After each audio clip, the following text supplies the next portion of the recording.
நான் மைக் பிடிக்கிறேன், நீங்க பாருங்க.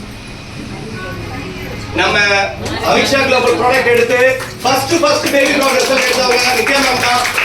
பெரிய கிளாஸ் கொடுத்தா ஒன்றும் பெரிய கிளாஸ் கொடுத்தா.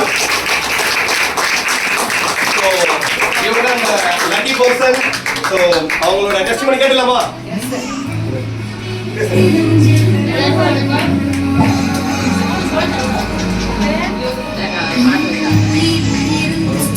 சும்மா இதுக்காக எல்லாருக்கும் வணக்கம்.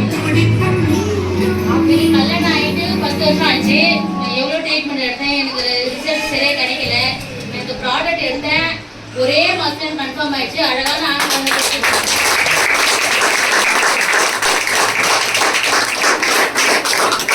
உங்களுக்கு எப்படி எப்படிலாம் நம்ம ஃபாலோ பண்ணோம், எப்படி வந்து பார்த்தோம், அருணாவரம் நாங்களாம் அவங்க வீட்டுக்கு வந்தது, சுகன்யா மாமா அதெல்லாம் சொல்லுங்க. அக்கா வந்து எங்க ஊர் ராஜேஸ்வரி, அவங்க தான் சரி ரொம்ப நாளா குழந்தை இல்லாத இருக்கிறாங்கன்னு சொல்லிட்டு அக்கா அருணா அக்கா கூட்டிட்டு வந்தாங்க. அந்த ப்ராடக்ட் எடுத்து வந்து கொடுத்தாங்க. அதை சாப்பிட்டு எங்களுக்கு கன்ஃபார்ம் ஆயிடுச்சு. பாலாஜி சார் கூட வந்தாங்க. அவங்க வந்து எவ்வளோ சொன்னாங்க, நீங்க சாப்பிடுங்க, உங்களுக்கு கண்டிப்பா நல்ல ரிசல்ட் கிடைக்குன்னு சொன்னாங்க. நாங்க அதையும் ஃபாலோ பண்ணோம். அதுக்கேற்ற மாதிரி எங்களுக்கு வெற்றி கிடைச்சு. ரொம்ப சந்தோஷமா இருக்கு. நான் எவ்வளவு அசிங்கப்பட்டேனோ அவ்வளோ சந்தோஷமா இருக்கு.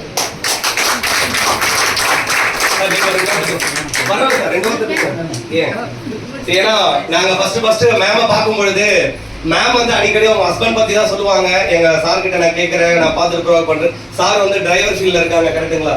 அப்போ அந்த அளவுக்கு ப்ரோக்ரஸ் பண்ணும்போது நாங்க நிறைய ஃபாலோ பண்ணோம். அதாவது பாத்தீங்கன்னா நம்ம ப்ராடக்ட்ஸுக்கு நிறைய பேர் வந்து சொல்றீங்க அது இருக்கு இது இருக்குன்னும் பொழுது மேமோட சுச்சுவேஷன் எங்களுக்கு தெரியும். அவங்க வீடு எந்த நிலைமையில இருந்தது எங்களுக்கு தெரியும். ஆனா ராஜி மேம்